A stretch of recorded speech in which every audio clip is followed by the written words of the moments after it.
Bismillahirrahmanirrahim. Alhamdulillah Rabbil Alamin. Wassalatu wassalamu ala ashrafil anbiya wal mursalin Sayyidina Muhammadin wa ala alihi wa sahbihi ajma'in. Alhamdulillah, para jemaah dirahmati Allah Subhanahu wa taala. Kita akan meneruskan pengajian dalam kitab Umdatus Salik karangan Al-Imam Ibn Naqib Al-Masri, dan insya-Allah kita akan meneruskan daripada mana kita berhenti pada minggu yang lepas. Kita akan masuk ini kepada bab ini yang dikenali sebagai babu zakatil ma'din wa rikas. Ini adalah bab ini berkenaan dengan zakat bagi harta tambang dan begitu juga dengan harta jumpaan. Sekarang ini kita lihat ini kepada kitab ini Umdatus Salik. Penulis ini mengatakan babu zakatil ma'din wa rikas. Jadi insya-Allah kita akan mula daripada sini. Beliau mengatakan idza stukhrija min ma'dinin fi ardin mubahatin aw mamlukatin lahu nisabu zahabin aw fiddah. Kalau sekiranya seseorang itu dia mengeluarkan tambang, dia ada yakni tambang misalan, dan dia mendapati daripada tambang itu emas dan perak, maka diwajibkan dia mengeluarkan zakatnya, sama ada tempat tambang itu, tanah itu adalah milik yakni yang mubah, ini maksudnya tidak dimiliki oleh sesiapa ataupun dimiliki oleh seseorang. Yakni sebagai misal seseorang misalan dia dengan beberapa jemaahnya korek satu lubang misalan di sebuah tanah. Jadi tanah ini dia boleh jadi tanah yakni yang dikenali sebagai mubah, iaitu tidak dimiliki oleh sesiapa ataupun dimiliki oleh seseorang. Biasanya zaman sekarang yakni ia dimiliki yakni oleh kerajaan. Jadi sebagai misalan yang di Afrika misalan ada banyak tempat-tempat yang mana mereka menggali emas. Tempat-tempat yang mana mereka menggali emas. Jadi ada sebahagian syarikat apa mereka buat adalah mereka beli tanah. Tanah itu mereka beli. Sebahagian dari syarikat yang lain mereka tidak membeli tanah tetapi mereka kongsi hasil. Jadi mereka meletakkan syarat kita melakukan korek dan kita yang akan mengeluarkan emas, akan tetapi kita akan memberikan sebahagian daripada hasilnya kepada yang memilikinya. Ini berlaku banyak misalan yang di negeri-negeri seperti di Afrika dan negeri-negeri yang terkenal ini dengan emas dan perak. Jadi cuba bayangkan kita korek misalan yakni tanah ini, dan kita mendapati ada emas. Bagaimana kita nak mengeluarkan zakat? Maka di sini penulis ini mengatakan ini dikirakan sebagai zakat ma'din. Maka zakat ma'din ini tidak ada haul. Dia tidak ada haul. Dia balik kepada berapa banyak kita jumpa. Berapa banyak kita mendapati daripada timbangan emas ataupun perak. Kalau sekiranya ia sampai kepada nisab, maka kita mengeluarkan zakat pada ketika itu. Kita mengeluarkan zakat ini pada ketika itu. Ini misalnya ni kita korek misalan 1 minggu, 2 minggu cecah 50 gram, kita korek 1 bulan cecah 60 gram, kita korek lagi 2 bulan misalan dia cecah misalan kepada 70 gram. Dan apabila dia sampai yakni kepada nisab, apabila dia sampai kepada 85 gram, dia korek misalan minggu pertama, minggu kedua, minggu ketiga, dia korek dalam masa 1 bulan, 2 bulan, maka dia mencecah 85 gram. Jadi apabila dia mencecah yang ini nisab, dan ini selepas tasfiyah seperti mana penulis akan mengatakan, yang ini maksudnya emasnya sahaja. Sebab biasanya bila kita korek, kita tambang, emas ini dia bercampur dengan besi-besi yang lain. Jadi kita tidak mengambil iktibar besi-besi yang lain. Misalan kalau kita jumpa satu emas yang jumlah batu emas yang besar, mungkin batu emas ini dia bercampur dengan besi, dia bercampur dengan tanah dan sebagainya. Jadi apabila kita timbang, kita mengambil iktibar emas yang asli, berapa jumlah emas yang asli yang ada. Kalau sekiranya ia sampai yakni kepada nisab, maka wajib kita mengeluarkan 2.5% daripada harga emas tersebut. Kalau sekiranya kita mendapati 90 gram misalan ataupun 100 gram, maka kita mengeluarkan bagi apa yang kita jumpa. Jadi kalau kita dah jumpa sampai 100 gram, yang ini misalan kita mengeluarkan 25% daripada 100 gram. Selepas itu bila kita korek lagi, maka ini merupakan korekan yang baru.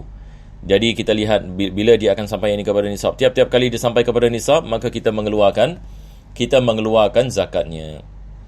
Jadi di sini penulis ini mengatakan idza stukhrija min ma'dinin fi ardin mubahatin aw mamluka. Jadi sama ada tanah yang mubah. Sebab ada orang mungkin dia menyangkakan tanah ini tidak dimiliki oleh sesiapa, yakni kita mendapat emas, maka yakni kita boleh menggunakannya ini dan sebagainya. Maka ada yakni zakat yang kita harus yakni memahami, yakni ini tidak balik kepada haul. Dia balik ini kepada berapa banyak kita mengeluarkan. Begitu juga kalau kita memilikinya. Kita beli tanah dan selepas itu kita mendapati ada emas dalam tanah tersebut. Wajib kita mengeluarkan zakat apabila kita mendapatinya. Begitu juga dengan perak. Jadi hanya bagi emas dan perak. Dan seperti mana kita mengetahui emas dan perak ada zakat. Tetapi berbeza dengan belian misalnya. Belian yang ni dia tidak ada zakat ini seperti emas ini dan perak. Walaupun yang ni nilainya lebih besar. Itu sebab ulama kita mereka mengatakan bukan semua jenis harta ada zakat di dalamnya. Zakat ini dia adalah yakni bagi harta yang khusus. Ini bagi harta yang khusus. Fi daf'atin aw daf'at. Sama ada satu kali jumpaan, satu kali gali ataupun gali beberapa banyak kali. Tadi saya memberikan misal minggu pertama dia gali dia dapat 10 gram. Minggu kedua 20 gram. Minggu ketiga 30 gram. Dan misalnya ini tiap-tiap minggu dia dapat 10. Jadi apabila sampai yakni kepada minggu yang ke-9, maka diwajibkan dia mengeluarkan zakat. Ataupun yakni minggu yang pertama misalan tiba-tiba yakni dia dapat yakni batu besar emas yang mencecah misalan 1 kilo. Maka minggu itu juga dia mengeluarkan zakat. Dia mengeluarkan zakat bagi 1 kilo emas. Dia mengeluarkan zakat bagi 1 kilo. Jadi di sini penulis ini mengatakan fi dafa'atin aw dafa'at. Sama ada dia mendapati emas itu dengan satu galian ataupun dengan banyak kali galian. Lam yanqati' fiha 'anil amal bitarkin aw ihmal. Selagi mana seseorang itu dia tidak meninggalkan tambang ini. Yakni macam mana kita nak mengetahui sampai bila kita nak keluarkan zakat begini? Selagi mana kita usahakan atas tambang ini. Selagi mana kita usahakan menggali. Selagi mana kita usahakan untuk mendapati emas dan perak. Tetapi kalau sekiranya kita dah tinggalkan, kita dah tak nak buat lagi kerja ini, dah habis projek ini, misalnya kalau zaman sekarang kita menggunakan istilah apa? Projek ini telah tamat. Jadi kita lihat di South Africa misalnya, ada tambang yang paling besar di sebuah tempat namanya Kimberley. Kalau tak silap saya ni, Kimberley nama tempat ni. Dia punya lubang, saya rasa wallahu alam yakni dia punya besarnya mungkin kita boleh lihat di National Geographic ini ada mengeluarkan satu yakni video ini berkenaan dengannya. Yakni besar sekali, ala kulli hal besar sekali. Yakni ia makan yakni puluhan tahun yakni untuk menggali. Sebab di tempat itu mereka menggali belian. Tapi sekarang sudah tidak ada galian. Maka tempat itu yakni menjadi yakni tempat turis. Maka dalam keadaan seperti ini sudah tidak ada zakat. Yani apabila kita meninggalkannya. Di sini penulis ini mengatakan bitarkin au ihmal. Yani sama ada kita meninggalkannya ataupun yani kita tidak mau melakukan apa-apa lagi. Yani dia tetap ini tanah kita, tetapi kita sudah tidak korek lagi. Ia dibiarkan. Maka di situ sudah yani berhenti. Yani sudah berhenti, maka kita tidak yani mengeluarkan apa-apa zakat sebab semua emas dan perak yang sudah dijumpai semua sudah kita mengeluarkan. Jadi fil hal dia mengeluarkan zakat fil hal, yakni apabila timbangannya telah sampai yakni kepada nisab, wajib kita mengeluarkan dengan spontan. Yakni emas itu yakni terus yakni kita mengeluarkannya. Berapa banyak kita mengeluarkannya? Rubu'ul usyur, yakni 2.5%. Jadi ini adalah apa yang sikit lebih kurang yang dimaksudkan dengan zakat bagi tambang. Kalau dalam bahasa kita tambang ya. Kita manggilnya seperti tambang. Wala tukhraju illa ba'da tasfiyah. Penulis ini mengatakan ia tidak dikeluarkan selepas dilakukan tasfiyah. Apa maksud tasfiyah? Yakni maksudnya kita memanaskan batu itu sehingga kita mendapatkan emas yang tulen. Nah, ini biasa orang melakukan begini. Setelah ini kita dapat emas biasa daripada tanah ni kotor kan. Emas bercampur dengan besi, dengan tanah, dengan batu dan sebagainya. Lepas itu apa mereka akan buat? Mereka akan ambil benda ini, mereka akan masuk yang ini di tempat memanaskan. Dan mereka memanaskan sehingga kesemuanya cair. Jadi besi akan cair, emas akan cair. Selepas itu dipisahkan emas daripada besi. Maka selepas itu yakni dikeluarkan yakni emas itu setelah yakni tasfiyah.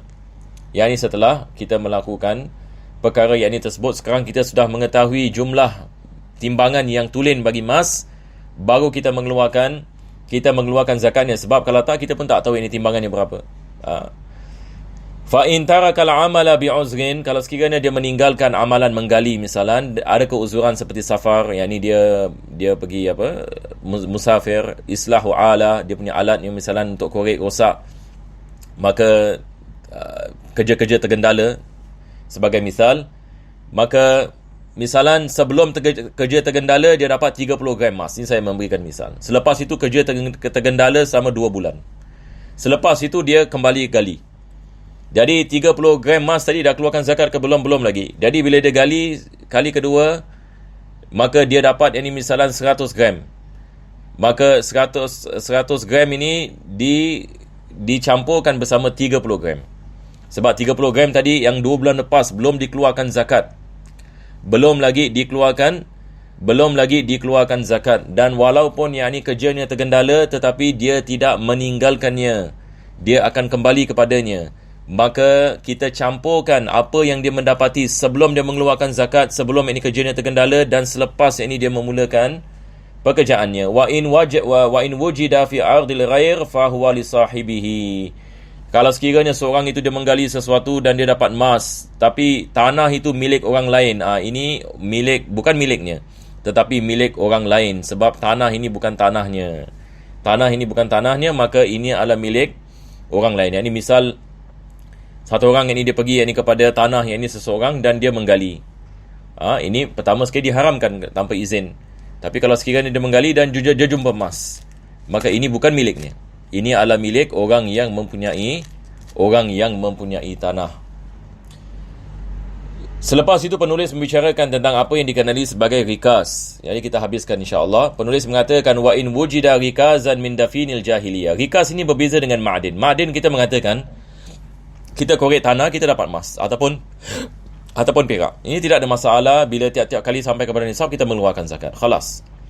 Tapi rikas dia berbeza. Penulis mengatakan min dafinil jahiliyah. Rikas ini dia adalah tanaman yang dilakukan pada zaman jahiliyah. Zaman jahiliyah maksudnya sebelum datangnya Nabi Muhammad sallallahu alaihi wasallam. Misalan, sebagai misal zaman Firaun, ini misal yang paling baik. Misalan di Mesir sekarang, mereka baru-baru ini mereka mendapati emas dengan berkilo-kilo emas di bawah tanah. Dimiliki yang ini oleh siapa? Dimiliki oleh salah satu daripada raja Mesir, Firaun. Firaun ini kita ada, Firaun ini nama title bagi raja, ya, bukan nama orang ini Firaun. Ini juga kita perlu faham, ya, sebab dulu raja-raja Mesir dikenali sebagai Firaun. Kalau dalam bahasa Inggeris mereka Pharaoh. Tetapi Firaun ini yang disebutkan dalam Al-Quran itu ada namanya tersendiri. Jadi misalan kita lihat 30 tahun yang lepas ataupun wallahualam 40 tahun yang lepas, mereka menjumpai King Tutankhamun. Kalau tak silap nama dia begitu, ya. King Tutankhamun ini yang paling besar sekali. Ini maksudnya dia punya maqam dia ataupun dia punya tempat ini mereka meletakkan kuburnya dipenuhi dengan emas dan juga dengan belian dan sebagainya. Sebab zaman dahulu mereka percaya kalau sekiranya mereka mati, apa yang mereka letak dalam kubur itu mereka akan bawa ini kepada